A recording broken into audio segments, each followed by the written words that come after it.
Hello student, good morning. We are here for the online classes of Social Study Class 7 Chapter 1 Part 1. This is your social study book. You have to purchase it because homework and assignment will be given according to this book and you have to do it in a given time and you have to show it to your respective teacher on the group.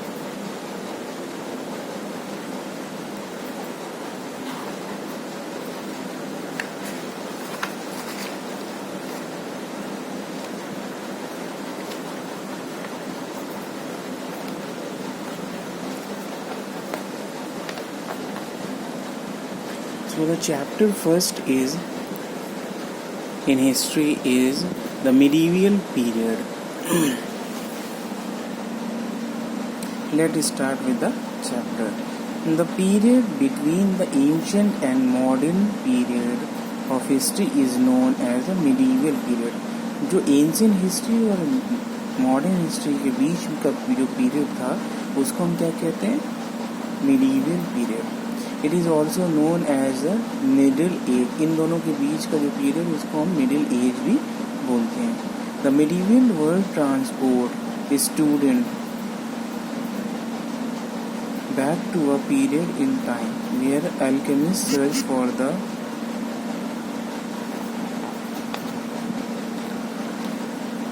elixir of life.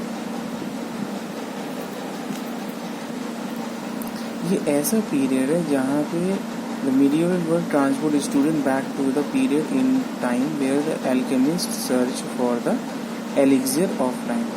High-tech mint cloth was woven on a loom with a foot pedal and a map of the world showed Europe and only some known part of Asia and Africa. ये ऐसा high technology का period था, मतलब उस time पे technology high थी. इसमें क्या होता था, जो कपड़े बुनते थे वो पैर के थ्रू लूम मशीन चलाते थे, मीन्स की पैडल के थ्रू. और जो मैप पे जो था वो यूरोप का मैप शो करता था जिसमें केवल कुछ पार्ट दिखते थे जैसे Asia and Africa. The medieval period is mainly divided into early medieval period and late medieval period. Medieval period मतलब medieval history दो पार्ट में डिवाइड हुई है. एक early medieval period और दूसरा क्या है, late medieval period. The medieval period in India started in the 8th century and ended in 18th century AD. जो medieval period है इंडिया का वो 8वीं सेंचुरी से स्टार्ट हुई है और 18वीं सेंचुरी तक चली है. द अर्ली मिडीवल पीरियड क्या थी, 8वीं सेंचुरी से 13वीं सेंचुरी तक जो पीरियड था वो अर्ली मिडीवल पीरियड था.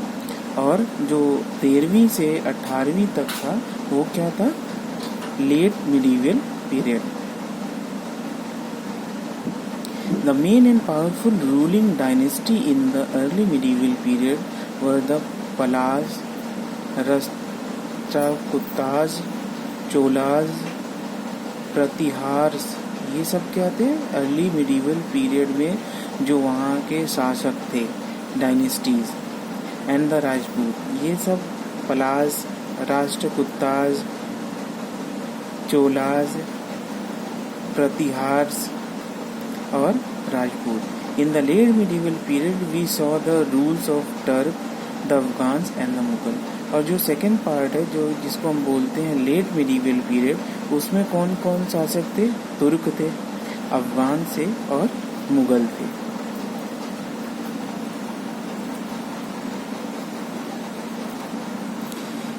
During this period, India saw many remarkable change in the political, economic, social and cultural life of people. और इस पीरियड में इंडिया ने बहुत सारे चेंजेस देखे. किसमें, पॉलिटिकल पार्ट में, इकोनॉमिक पार्ट में, सोशल और कल्चर लाइफ ऑफ पीपल. मतलब उनकी लाइफ काफ़ी चेंज हो चुकी थी और उनकी सराउंडिंग भी काफ़ी चेंज हो गई थी.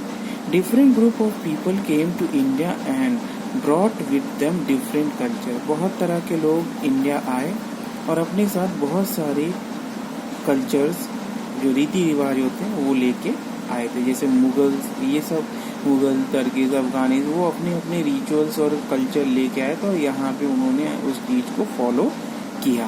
The Turkish invader came to India and brought with them a new religion Islam.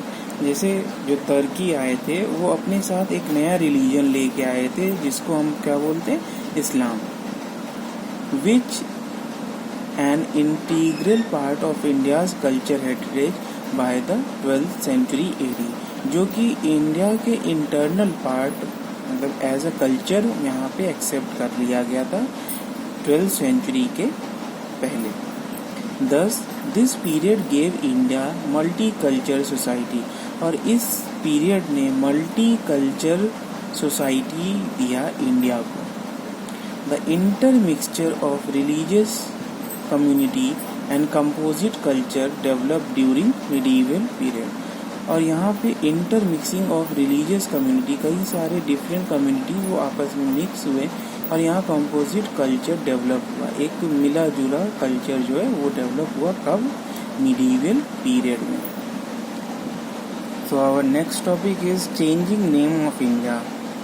We have different name of our country, even today it is commonly referred to as a Bharat, India और Hindustan.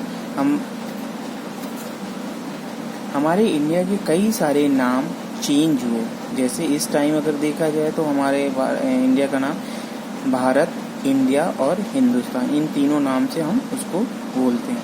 It is not worthy that India was known by different name during different period of history. India different period of history में different नाम से जाना जाता था। In the वैदिक period the early Sanskrit text called the land between the Vindhyas and Himalayas Airavat. वैदिक काल में संस्कृत टेक्स्ट में इसको क्या बोलते थे, एरावत, जिसका मतलब होता है विंध्याज और हिमालय के बीच का जो जमीन है या जो लैंड है। भारतवर्षम और जम्बूद्वीपा are the name by which our country was known during the era of the Puranas। मतलब पुराण जो के टाइम का जो नाम था वो क्या था, अरावर्ता, भारतवर्षम और जम्बूद्वीपा, ये सब क्या थे, पुराने नाम थे जो वेद काल से दिए गए या पुराण के थ्रू दिए गए थे। The term again changes with the coming of the invader from central and western Asia, और जो नाम है वो चेंज होता गया जब इन्वेडर आए, मतलब जो राज्य करने वाले आए, कहाँ से, सेंट्रल और वेस्टर्न एशिया से। The Persian called it Hind and और हिंदुस्तान। जो पर्शियन थे, फारसी लोग, वो क्या बोलते थे, हिंद और हिंदुस्तान इसको बोलते थे। The word Hind is derived from Indo-Aryan term Sindh, which means the people who lived along the river Sindhu, and Istan means land। Hindustan क्यों बोलते थे, वो हिंद जो वर्ड था वो कहाँ से लिया गया था, इंडो आर्यन टर्म है,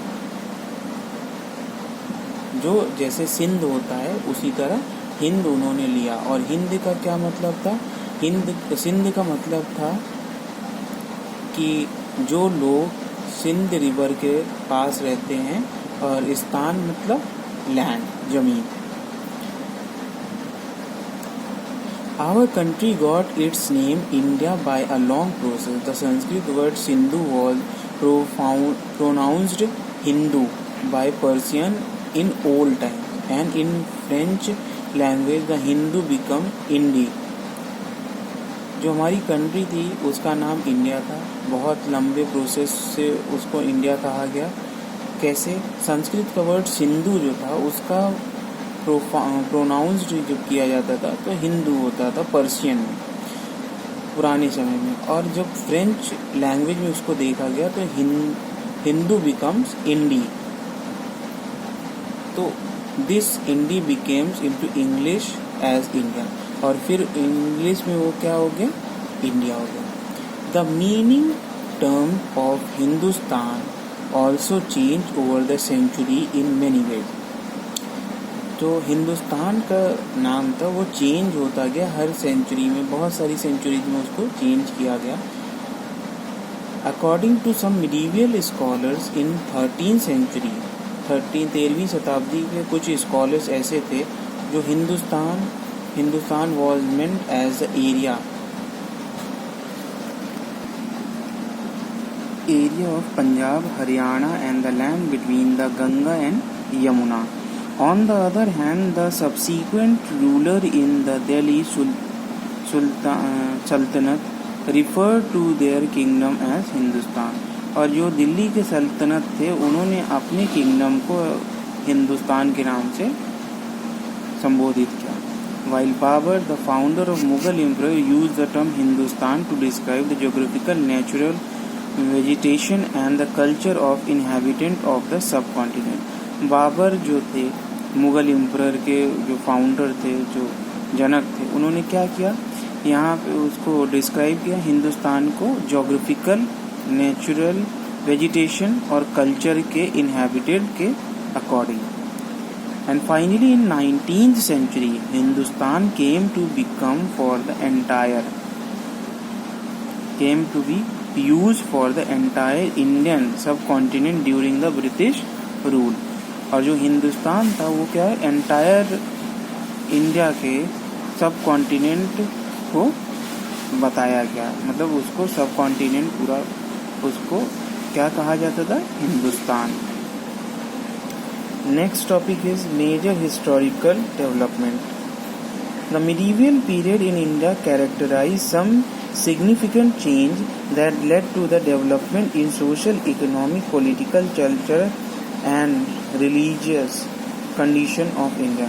जो medieval period है इंडिया की, वो कई सारे significant के थ्रू उसमें changes आए और उसको categorize किया गया कैसे, social, economic, political, cultural and religious condition of India। तो पहले क्या है, socio economic development. Socio economic development क्या होता है, the medieval period was a period in which people travel long distance। ऐसा पीरियड जिसमें लोग लंबे डिस्टेंस, लंबी यात्रा करते थे। Many travelers brought new technologies and innovative ideas with them। और बहुत सारे जो ट्रैवलर्स घूमने वाले थे वो क्या करते थे, अपने साथ कई सारी नई टेक्नोलॉजी और नए आइडिया को लाते थे। The Persian traveler brought with them the Persian wheel for irrigation। और जो पर्शियन ट्रैवलर थे वो क्या लाए थे, पर्शियन व्हील फॉर इरिगेशन। ये है Persian wheel for irrigation. The spinning wheel, weaving and fire arm for war. और कई सारे वो आइडियाज़ लेके आए थे ताकि नए नए आइडियाज़ वो अपनी कंट्री में ला सके। During this period remarkable changes were also made in agriculture field. The traveller introduce new food and beverages. बहुत सारे नए नए ब्रिवरेजेस और फूड, खाने के क्रॉप्स, ये क्या किया, एग्रीकल्चर फील्ड भी इसमें बहुत अच्छा इम्पैक्ट डाला। मतलब वो ट्रैवलर्स जो बाहर से बहुत सारे आइडियाज़ और इवेंट ब्रॉड लेके आते थे, वो इनोवेटिव आइडियाज़ और टेक्नोलॉजी, और यहाँ पे बुला के उसको यूज़ करते थे। सेकंड क्या है, पॉलिटिकल डेवलपमेंट। पॉलिटिकल डेवलपमेंट कैसे हुआ medieval period में? The early medieval period witnessed the emergence of new state form। यहाँ medieval period में नए स्टेट बनाएगा compared to the late Vedic period। और पुराने पीरियड को देखते हुए नए नए स्टेट बनाए गए। The religious kingdom and fluid boundaries। Religious kingdom बनाएगा और फ्लूइड बाउंड्रीज मतलब कि रिवर के किनारे का। They were political politically defined less by administration and alliance than by language, secretary, affiliation and temple. वो एडमिनिस्ट्रेटर कम उस पर अपना हक जमाते थे, ज़्यादातर उस पर लैंग्वेज, सेक्रेटरी जो होते थे, एफिलिएशन एंड टेम्पल के थ्रू उस पर हक जमाया जाता था. Within these region new political, linguistic and literary and social histories took a shape that remained recognizable even in contemporary modern world. और कुछ ऐसे उन्होंने अपने ब्लूप्रिंट छोड़े या फुटप्रिंट छोड़े जो आज भी उसको रिमार्केबल माना जाता है. Regional kingdom of both north and south India had considerable conflict with each other. This is why the frequent rise and fall can be seen in the kingdom of period. और इसीलिए medieval period में जल्दी उतार चढ़ाव, बहुत सारे उतार चढ़ाव देखे गए हैं. So the next part is cultural development. The medieval period is considerable as an age of great cultural synthesis in India. During this period, a new phase of cultural development was initialized. The Turkish and Mughals introduced fresh ideas and helped in giving rise to new features in the area of religion, philosophy and idea, language and literature. Styles of architecture and use of building material, painting and fine art, music and performing art.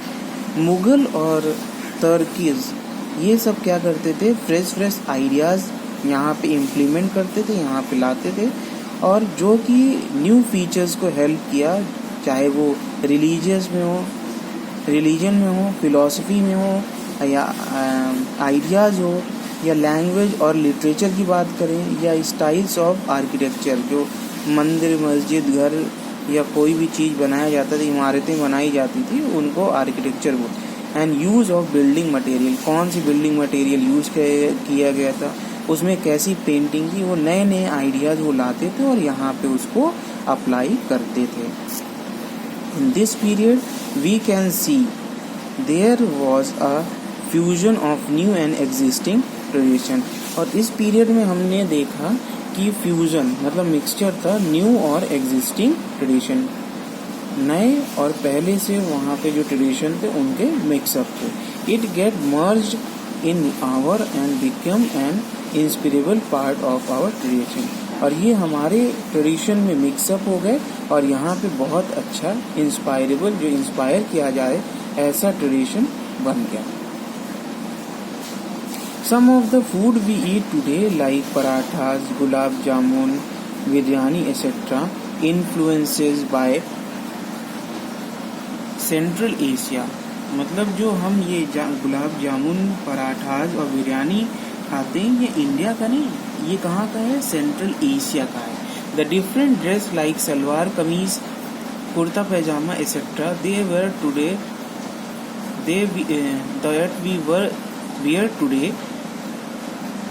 have came to India with the traders and travelers at the time. वो यहाँ का नहीं है, India का original नहीं है, वो किसने लाया था, जो ट्रैवलर्स आते थे वो डिफरेंट कंट्रीज से रहते थे और उन्हीं का ये यहाँ पे अप्लाई किया हुआ, या यहाँ पे वो क्या करते थे, उसी तरह ये क्लोथ ट्रेडिशन को यहाँ पे अलाउ करते थे. द नेक्स्ट है religious development. Religion was at the heart of the religionized process. That is, in every religion or the kingdom there were separate temples. हर किसी रिलीजन में या किंगडम में एक अलग सा मंदिर होता है. इंस्पायर्ड पोएट एंड फिलोसोफर, जो कि पोएट और फिलोसोफर को इंस्पायर करता है. एक्सपेंडिंग ट्रेड में have set of political process, new pattern of competition, but religion development affect pattern of state formation. जो बिजनेस होते हैं, ट्रेड होते हैं, उसमें कई सारे कंपटीशन होते हैं, बस रिलीजन में कोई कंपटीशन नहीं होता। वो क्या होता है, स्टेट ऑफ फॉर्मेशन, किस तरह से वो फॉर्म बनाया जा रहा है। New philosophies and movement such as bhakti, Sufism and Sikhism were emerge, Islam spread in India. जो फिलोसफीज थे, जो मूवमेंट थे, भक्ति मूवमेंट, सूफिज्म मूवमेंट और सिखिज्म मूवमेंट, वो क्या करते थे, इस्लाम को स्प्रेड होने से रोकते थे। And many ruler became patriots of Islam. और ये क्या होते थे, बहुत सारे ऐसे रूलर थे जो इस्लाम के भक्त हो गए थे।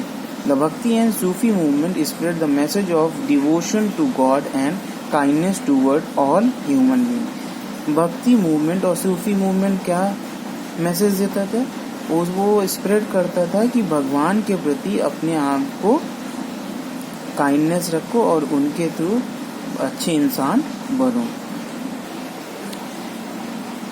आज के लिए बस इतना। नेक्स्ट क्लास में हम पढ़ेंगे सोर्स और उसके आगे का लिटरेरी सोर्स, कौन कौन से सोर्सेस थे जिसके थ्रू हम इन सब हिस्ट्री को पढ़ते हैं, या हमें ये पता चलता है कि वाकई में जो चीज़ बताई जा रही है वो पहले थी।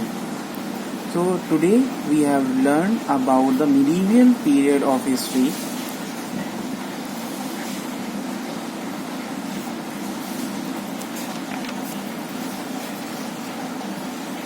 मेजर हिस्टोरिकल डेवलपमेंट कौन कौन से थे, social economic development, political development, cultural development, religious development, ये सब क्या थे, मेजर।